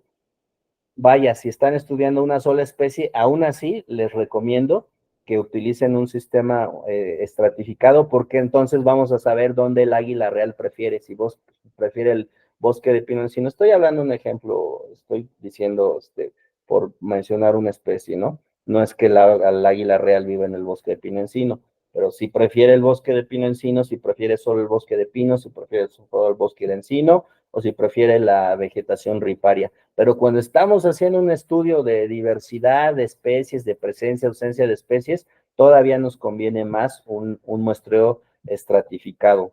Entonces, eso es lo que les recomiendo. Aquí hablaba de los puntos. Hay una pregunta, David. Sí. Cuando dices que hay que caminar 10 veces el transecto, ¿es Ajá. ese mismo día? No. 10 días Estaríamos consecutivos. hablando, yo lo máximo que camino el mismo transecto son 2 veces al día. Ahí viene la otra respuesta de lo que decía Silvia. ¿A qué hora? Las aves tienen mayor actividad al amanecer y al atardecer. Estamos hablando para términos prácticos de 7 a 10 de la mañana y después 11, 12, 1, 2 están muy inactivas. También el calor, aunque sea de la época que sea y el estado, la latitud donde estés, es una limitante para andar caminando esa hora. Y otra vez a las 5, 6, 7 de la tarde empiezas a ver mucha actividad y ves a veces otras especies de aves. Entonces, el mismo transecto, lo puedes caminar máximo en un mismo día, a la mañana y en la tarde. Si tienes 10 o 5, te va a dar tiempo. O sea, en un día puedes recorrerte en la mañana 5 y esos mismos en la tarde los puedes recorrer. Si estás diario trabajando en esa zona de estudio, normalmente pues no vas diario a la zona de estudio, pero a veces también sucede que es una zona de estudio alejada, entonces tú te vas ahí 15 días y estás los 15 días sacando datos. Cuando tú reportas esos datos en tu reporte, dice, estos datos corresponden al estudio realizado del 15 de junio al 30 de junio, los transectos se recorrieron de 5 de la mañana a 7 de la mañana sistemáticamente. Y otro punto de sesgo muy importante es el observador. O sea, eso lo debería de ser el mismo observador para que los datos sean comparables y tengan mayor validez y robustez estadística. Esos datos son los que vio Ana y los comparamos con los que vio Yolanda. De hecho, las hojas para llevar el control de los muestros, pues un punto muy importante es el nombre del observador, ¿no? En algunos estudios te exigen que tengas tantos años de experiencia. Si te contratan, por ejemplo, para contar patos, te dicen, pero necesitamos personas que lleven al menos 5 años contando patos. Por ponerte un ejemplo simple. Entonces, si 2 veces digo, hay más cosas. Yo lo que les quería dar con esta presentación es que no se hicieran expertas en 1 hora y media con esto, pero que se asomaran al mundo de la evaluación de las poblaciones de aves y del hábitat que utilizan, que entendamos que ya es un componente pues, que tiene muchas partes científicas, técnicas, que es otro enfoque tal vez al que tenemos comúnmente de ir y ver las aves. Lo que me gustó, le tomé foto, la más vistosa, va. Eso no es hacer un estudio de aves, ¿no? Eso es pues hacer aviturismo, y está padre y es lo que queremos promover en estos sitios donde vamos a trabajar, pero ya tener un conteo, tener un estudio poblacional de las especies de aves que hay en nuestra área de estudio, pues conlleva más cosas. Se puede hacer, todo el mundo lo puede hacer, o vaya, se puede hacer, y es el tema pues, que aquí lo aprendan a hacer, ¿no? Pero es más profundo y requiere más cosas, y si lo quieren hacer, o sea, lo vamos haciendo, pues les voy dando yo las herramientas, pero acuérdense, y eso sí quiero ser lo más claro, que la clave está en la práctica, en campo, ¿no? Aquí les puedo dar toda la teoría, pero si no lo hacemos en campo, no vamos a dimensionar como realmente lo que se requiere hacer. Creo que con esto ya los bombardeé mucho de información. Me gustaría ahora sí robarles tantito tiempo para platicarles rápido lo de Valle, cómo podemos interactuar con cosas puntuales que hemos hecho ya con las aves en Valle. No sé, Liz, si estamos de tiempo o lo Sí, dejamos para una pues siguiente. yo digo que podemos cerrar a las 7 para que sean las 2 horas, o bueno, 1 hora 40 de todo, y ya Esto ya esto era lo más pesado, lo más denso, lo ajá, primero, conceptos. No somos especialistas ya en esto, pero creo que ya se generó un panorama, ¿no? Más, sí, si más quieren claro. hacer un estudio puntual en San Juan, o sea, yo les ayudo a hacer el diseño del estudio. O sea, yo les digo cuántas veces hay que ir, dónde poner los transectos, alguien con sistemas de información geográfica establecemos los transectos. Yo conozco el área, de hecho he caminado, he sacado datos ahí. Creo que por ahí, por lo que me dijiste, les podemos hacer. Creo que un Sí, ejercicio muy práctico sería ahí, ya que por ejemplo, pues es un nosotros área que vamos a accesible, ¿no? iniciar, digo que estamos apenas Ajá. aprendiendo, porque ya veo que sí estamos, ya cuando sacaste las matemáticas dije, ya no quiero, muchas gracias, pero bueno, suponiendo que nos los pongas al nivel más básico, o sea, nosotros tendríamos que ir, ponte San Juan a Tezcapa, ver cuáles serían los transectos. ¿Cuánto dura su proyecto? Un año. Yo iría una vez a la semana. Habrá semanas en las que no se pueda ir por distintas razones. Con que vayan una vez a la semana, pero que le caminen en la mañana y en la tarde, tendrían suficientes datos para, digamos, 4 semanas en primavera, 4 semanas en otoño, 4 semanas en invierno, 4 semanas en verano. Si se puede más, pues va a quedar más robusto el trabajo y es mejor, pero con eso es un área de No, vamos a trabajar sobre 100 hectáreas, 26 hectáreas. con una vez a la semana que vayan. Digo, y aparte van a agarrar experiencia, o sea, yendo una vez para que... Pero a ver, entonces, primeramente tendríamos, suponte que ya tenemos el plano, luego tendríamos que ir a caminarlo como para identificar dónde es Yo creo que ya fueron y ya vieron, pues me dices que fuiste con Silvia, si mal no recuerdo, y con los demás, y ya determinaron las comunidades vegetales que hay, ¿no? Y No, entiendo que todavía Silvia es no. especialista No, en el yo por tema. eso como que mi pregunta es, si ya tenemos el mapa, después tendríamos que como localizar las zonas de cuáles son de pino encino, cuáles son de una y cuáles de la otra, y ya sobre eso Y luego ver cuáles se pueden caminar, porque no vamos a poner transectos en 45 grados, me explico, los que sean más caminables, planos, y que te ayuden a detectar que no estén muy...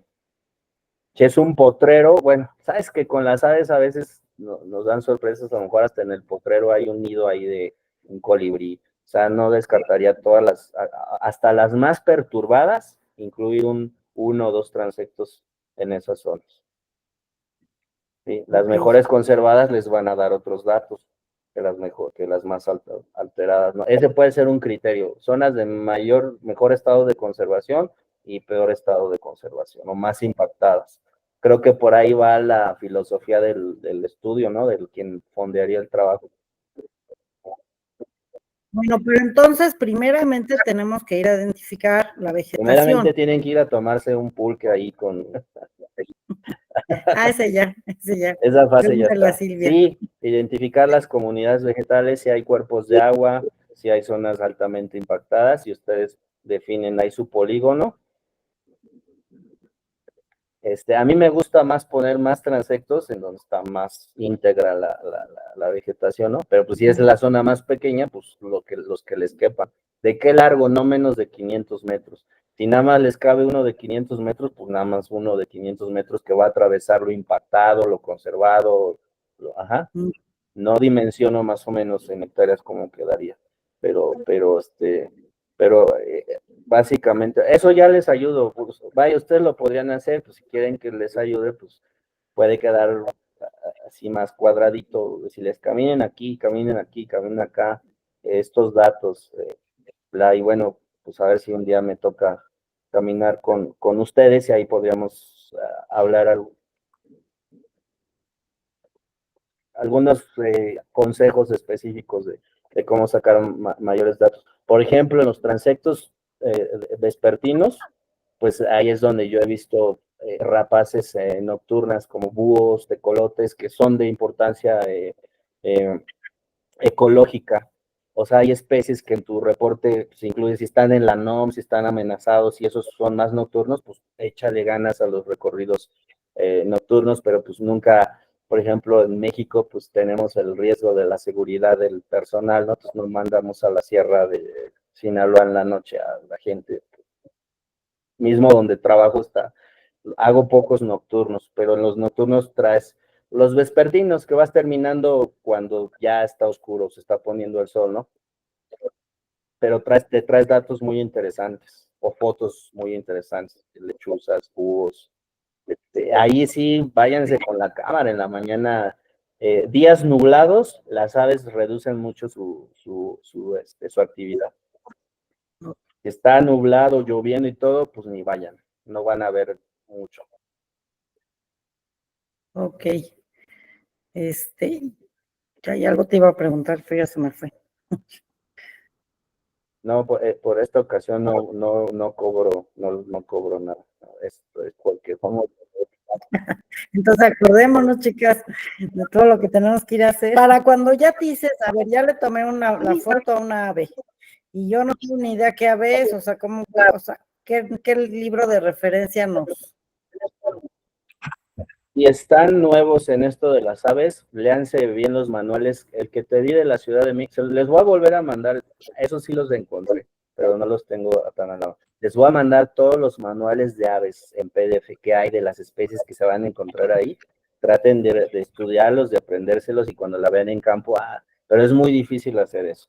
Lo más fácil es que le tomen una foto y ya en la comodidad de su computadora y yo les ayudo a identificar. El Rafa me ha mandado fotos, me dice, oye, si es esta o no es esta, o si es juvenil o es macho o es hembra.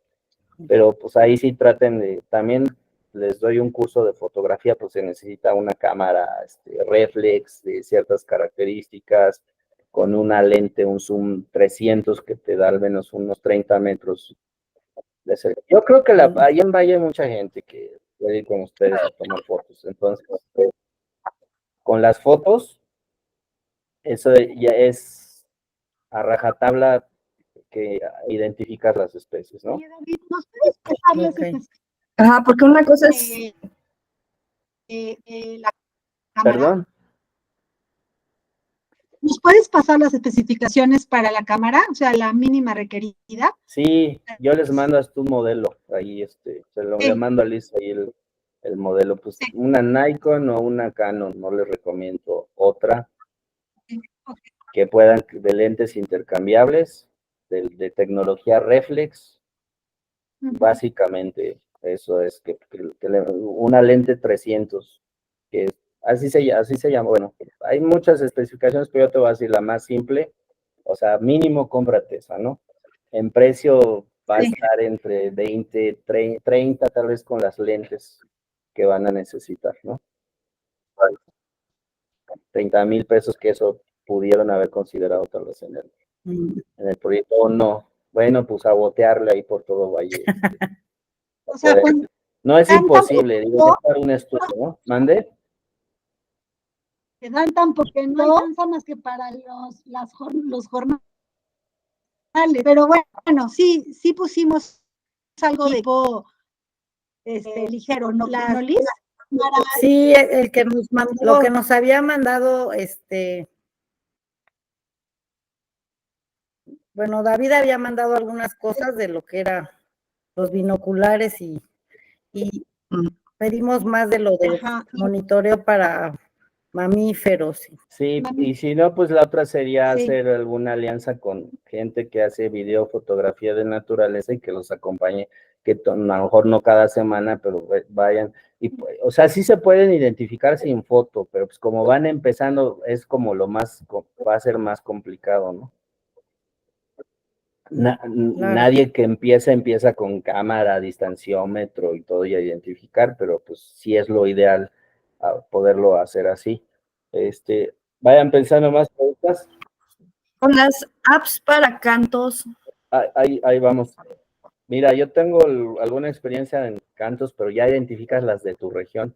Entonces necesitas familiarizarte con ellas. Y la identificación por cantos no es definitiva. O sea, no es tan válida como la identificación visual, porque tiene que ver la experiencia del que las está escuchando y todo.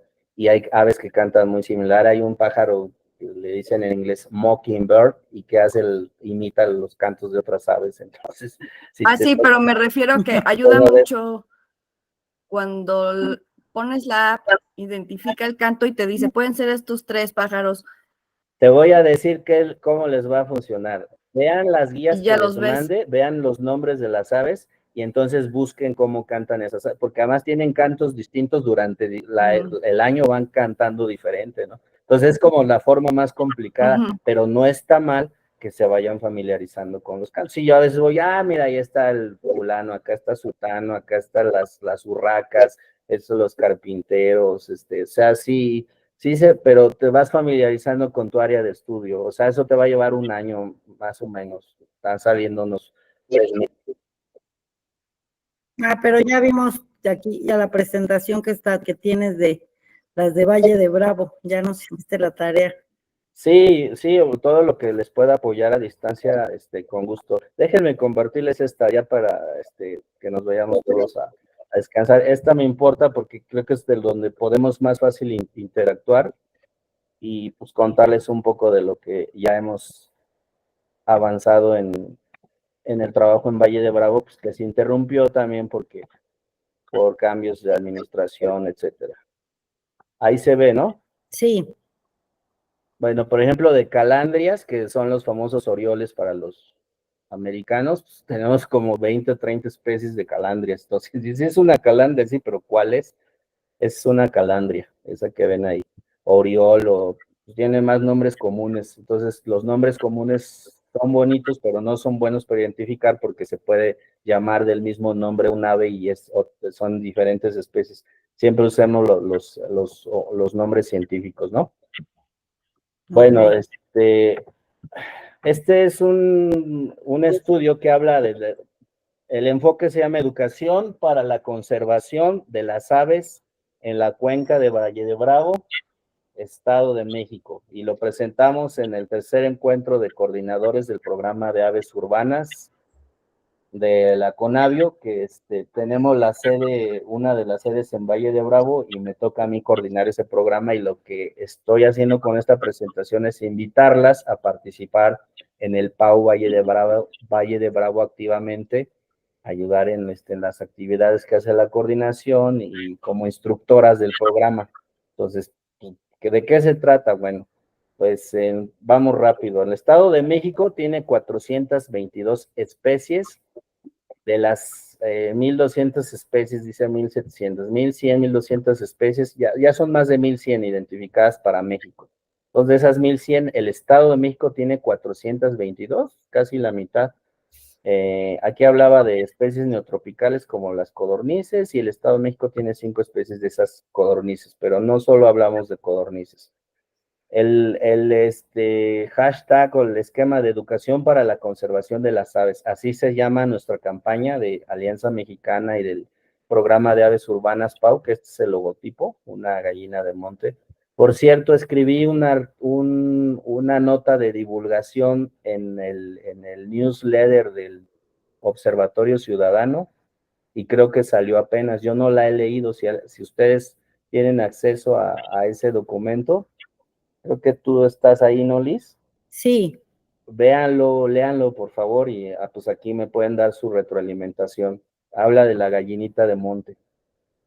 Bueno, educación para la conservación de las aves, se trata de varios programas componentes, como uno que se llama Conserva y Celebra las Aves Vallesanas. Eso lo hicimos hace algunos años en Valle.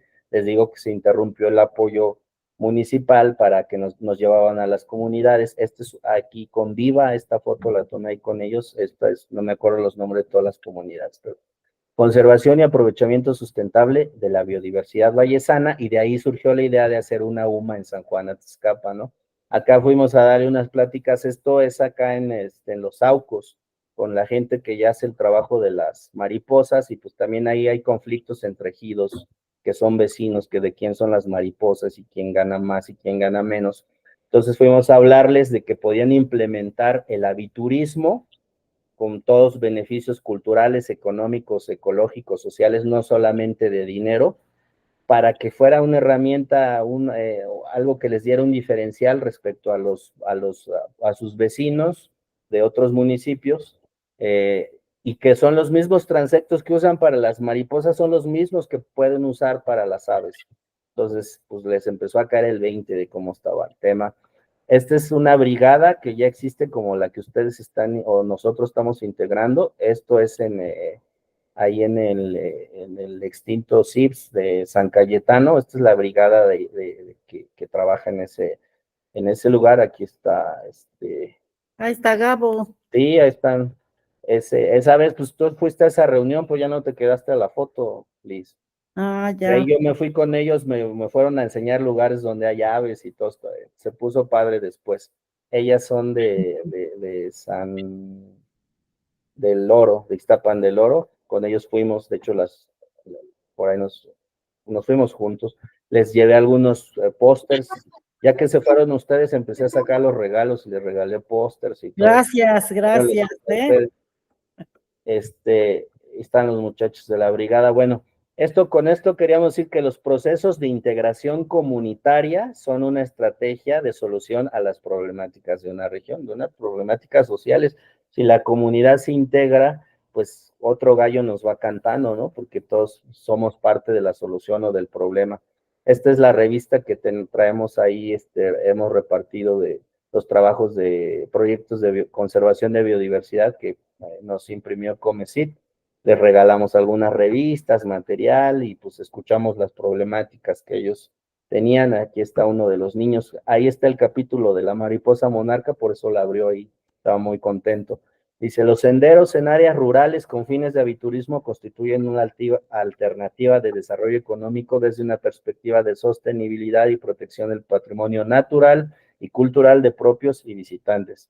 De eso habla también el artículo, lo que escribí, de la turistificación, de que sí, el turismo puede ser una alternativa, sí, pero si llega gente de fuera a hacer el turismo y se empieza a erosionar incluso los valores y los saberes culturales locales, pues ¿a qué precio nos vamos a ganar 100 pesos, no? Dentro de las propuestas, iniciativas internacionales, Alianza Mexicana para la Conservación de la Vida Silvestre recibe iniciativas internacionales, las abraza en México, en varias partes de México, y las replica con el apoyo de material y a veces económico de organizaciones internacionales que están en otras latitudes, como Ambiente para las Américas, que trabajan ellos desde Denver, Colorado, pero tienen un impacto muy grande en toda América Latina.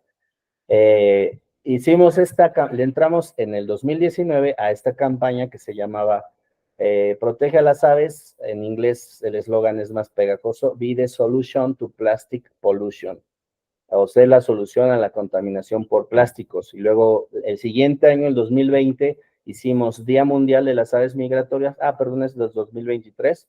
Y el enfoque de esto fue el agua. Agua importante para las aves, como como componente vital para el hábitat de las aves, ¿no? E hicimos una campaña que tuvo más éxito en la Huasteca Potosina, y ahí se nos integró Cascadas de Tamazopo, una entidad de turismo de naturaleza. Y bueno, esto es de los ejemplos que en Valle podríamos seguir replicando, no importa que la campaña esta de Vide Solution fue del 2019, se puede hacer permanente. Y la hicimos tan así que, bueno, llevamos binoculares, convocamos a la gente del Cerrillo, esto es ahí muy cerca de San Juan de Tezcapan, es el otro lado de la presa que la mayoría de los turistas no conocen. Llevamos les guantes para que pudieran recoger y ser la solución a la contaminación por plásticos, y los niños empezaron a recoger. Hay un montón de plásticos en toda la orilla, y pues a los que juntaban más les dábamos premios, e incluso pues les dejamos ahí unos binoculares también. Ese día tuvimos la suerte de avistar un águila pescadora, miren, y le pude tomar ahí unas fotos, anduvo luciéndose ahí. Esto es en Amanalco. Esto ya fue un trabajo que hicimos con uno de los primeros aliados del PAU Valle de Bravo, Programa de Aves Urbanas, fue Procuenca, y aquí está uno de sus biólogos que es muy proactivo, y está Miguel, si mal no recuerdo, y él trabaja mucho, como ustedes saben, en Amanalco, y él me llevó exactamente a varias comunidades donde ya estaban avanzados en trabajo. Les llevamos material del Laboratorio de Ornitología de Cornell, estos manualitos que ven que traen ahí. Les llevamos los binoculares, les dimos una plática de cómo ver las aves, y miren, ya integración familiar rápidamente, ya estaban viendo aves, empezamos nosotros a identificar qué especies eran más comunes. Aquí con algunas plantas entre introducidas y nativas tienen una cantidad de colibrís importantes, ¿no? De chuparrosas, de chupamirtos, como se conoce. Mire, aquí en los meros magueyes pulqueros, ahí con las señoras que nos invitaban un pulque, los hongos, nos platicaron de la problemática de los hongos. Fuimos a las escuelas es un Cebeta, Manalco de Becerra, ahí se ve, pues ya con jóvenes de mayor edad, entendiendo, tenían otros intereses, les platicamos de las campañas. Por ejemplo, teníamos en ese tiempo becas para jóvenes menores de 18 años para irse a tomar un curso a Cornell, a Nueva York, con todos los gastos pagados. Les hablamos de esos programas de becas. Por ahí tomamos unas fotografías que en ese tiempo incluyó la Secretaría de Turismo de Valle de Bravo, se quería aventar un tema de aviturismo regional, y me tocó ir a varios municipios a hablar de qué era el aviturismo, y con algunos presidentes municipales, algunos agarraron la onda, otros no, otros ni se presentaban. Fuimos a algunas escuelas, bueno, ahí está un logotipo oficial, que no es el tema hablar de eso, pero también hubo apoyo así en escuelas, los niños. Eso es en Monte Alto. Ahí fui a dar un taller de aves con puros chamacos. Ese era creo que estaban ya en actividades de verano, y ahí nos los juntaron en la escuela. Entonces en la escuela Valle de Bravo también fuimos ahí con Procuenca a hablarles. Ahí lo tomaron hasta como proyecto de semestre, el tema de las aves, y se siguieron trabajando muy bien ahí. Estos en el tecnológico regional, con la carrera de ingeniero forestal, pues recibieron muy bien este tema de las aves. Ellos ya llevan algunas materias de fauna silvestre, y pues me tocó darles algunas charlas de eso. Miren, ahí estaban bien entusiasmados, se juntaron todos para la foto, me dieron ahí un presente, unas constancias. Y fue un festival del río Tizates, donde presentamos de hace años. el PAU Valle de Bravo, y pues ahí todos los niños. Yo estuve ahí. Sí, pues ahí te acercamos. Ahí te conocí, sí. Estuvo mucho éxito esa actividad, creo que fue un sábado, ¿no? Me acuerdo que fue Sábados eran, sí. un fin de semana, sí. Llevamos algún material educativo, lo que les decía, las siluetas de las aves, las partes de las aves. Miren, esto está muy bueno con los niños. Y la foto, este es un pinzón mexicano, esa foto me tocó tomarla ahí pues justo para la subida de San Juan, hay muchas aves y ese pinzón ahí se dejó, es la misma foto de Valle de Bravo. Dimos unos talleres de formación más específicos, con información más puntual para el personal de Procuenca en ese tiempo, que se volvieron pues, nuestros agentes activos del programa de aves urbanas, y donde podían meter una actividad del programa, pues la metían ya en sus trabajos, en sus proyectos que ya traían vigentes. Me invitaron a conocer ahí un ejido que tiene presencia de la gallina de monte. Queríamos implementar un proyecto con IUCN de gallina de monte, y de ahí de hecho salió por ahí una publicación de un estudio que hicimos con una estudiante del tecnológico. Vean la riqueza de que tenía o tiene la presa con las aves acuáticas.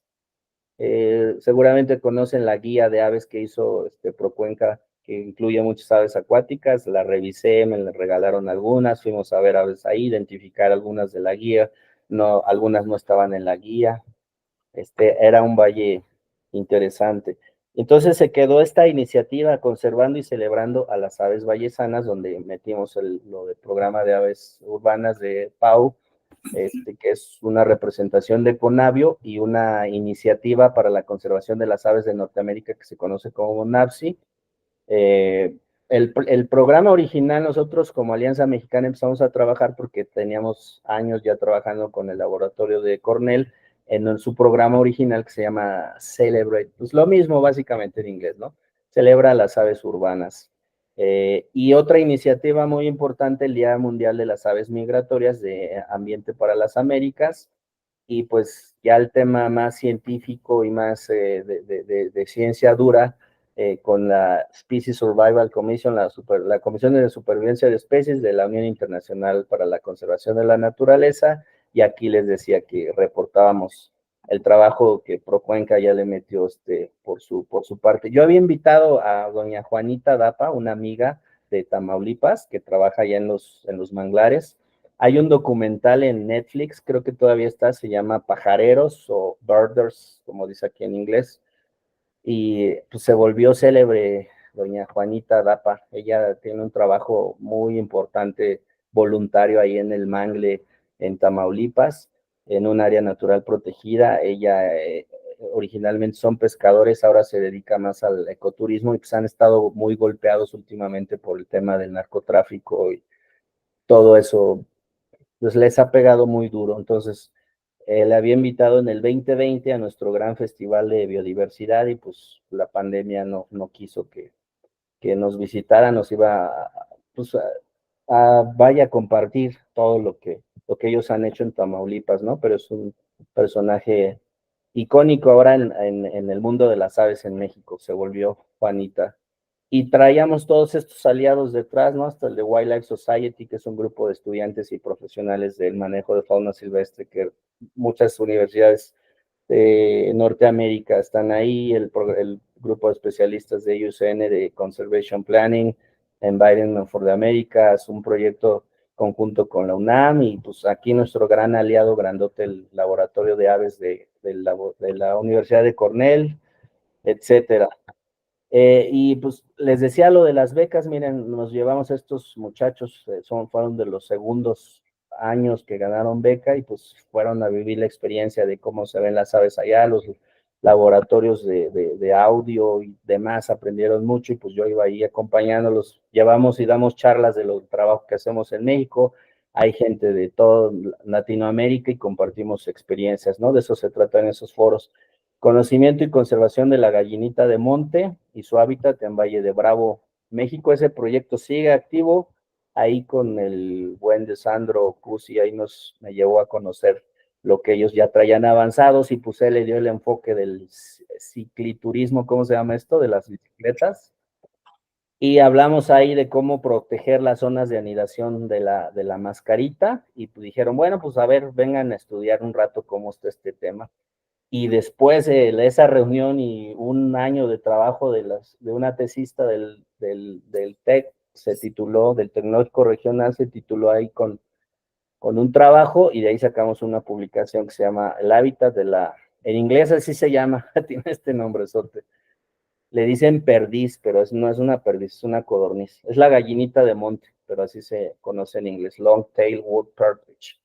Entonces, pudimos, vaya, todo ese cotorreo y aprender y bla, bla, bla, pues también Alianza Mexicana lo que busca es generar ciencia y libros y artículos y publicar, y pues se pudo publicar y Crisma, pues hizo mucho del trabajo de campo y además se tituló como ingeniero forestal. Entonces, están estas iniciativas, este trabajo que ya hicimos, y pues está abierto a la colaboración. Esto sí, pues lo que necesitamos es personajes en Valle de Bravo que estén activos haciendo esto. Yo creo que se pueden amarrar lo que se está haciendo en la brigada con las iniciativas que ya tenemos. Se puede rescatar una iniciativa por año y trabajar con esa, darle